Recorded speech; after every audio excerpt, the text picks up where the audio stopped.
सरकारकडून चलनातून बाद करण्यात आलेल्या 2000 रुपयांच्या नोटा रिझर्व्ह बँक ऑफ इंडियातून बदलणाऱ्या रॅकेटचा नागपूरमध्ये पर्दाफाश करण्यात आलाय। या प्रकरणामध्ये 4 आरोपींना नागपूर पोलिसांनी अटक केली आहे। या प्रकरणामध्ये आतापर्यंत 2,37,000 रुपये जप्त करण्यात आले असून हा आकडा आणखी वाढण्याची शक्यता आहे। 2000 रुपयांच्या नोटा बदलून देण्यासाठी कमिशन देणाऱ्या रॅकेटचं कनेक्शन हे आता इतर राज्यातील शहरांमध्येही असण्याची शक्यता असून या प्रकरणी पुढचा तपास सध्या सुरू आहे।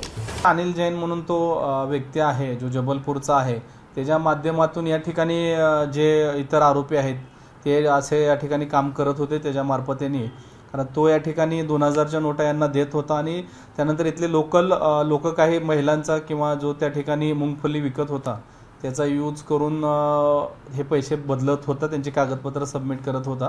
त्याच्या अनुषंगाने आमचा तपास सुरू आहे। एबीपी माझा, उघडा डोळे बघा नीट।